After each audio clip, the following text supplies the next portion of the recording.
देखिए, मैं रेलवे संसदीय समिति का सदस्य भी हूं मध्य प्रदेश से। साथ ही कल एक संभाग मुख्यालय इंदौर पर पश्चिम रेलवे के अधिकारियों के साथ एक महत्वपूर्ण बैठक हुई, जिसमें विशेषकर अलीराजपुर वाया धार, बड़वानी, खरगोन से खंडवा रेल लाइन पर विस्तार से चर्चा हुई, जिसके सर्वे को उन्होंने डिस्प्ले के माध्यम से हम सबके सामने रखा। कहाँ से निकलेगी, क्या निकलेगी, कैसे होगी। सर्वे पूर्ण हो चुका है। अब डीपीआर बनाने का काम प्रारंभ किया गया है और अगले 6 से 8 महीने में सब कुछ ठीक रहा तो डीपीआर बन के तैयार हो जाएगी और यही डीपीआर फिर सरकार को भेजी जाएगी। वहां पर इस पर फिर से गहन चिंतन होगा और चिंतन के बाद इसको फाइनल स्वीकृति के लिए सरकार के सामने रखा जाएगा।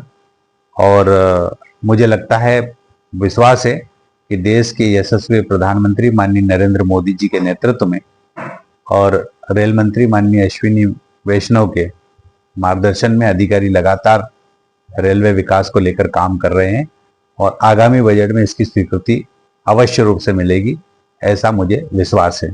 दूसरी बात यह है कि बरसों से रेल की मांग की जा रही है।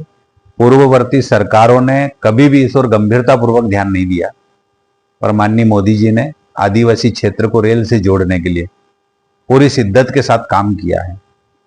और अब महाराष्ट्र हो या फिर मध्य प्रदेश से गुजरात हो, दोनों ही रेल लाइनों से जुड़ेंगे।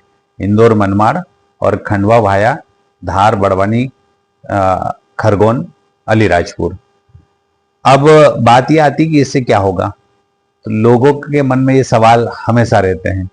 तो मैं कहता हूं कि इस क्षेत्र के आदिवासी भाइयों और बहनों की आर्थिक जिंदगी बदलेगी, उन्हें रोजगार प्राप्त होगा, उद्योग स्थापित होंगे, कृषि को एक नई दिशा मिलेगी।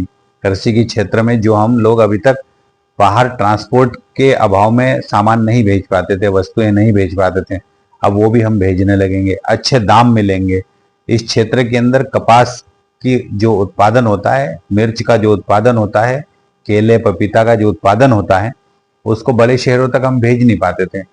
अब इनको बड़े शहरों में भेजेंगे, अच्छे दाम मिलेंगे, क्षेत्र के अंदर विकास होगा। पर्यटन की दृष्टि से भी निमाड़ में बहुत सारी संभावनाएं हैं, उसको भी गति मिलेगी।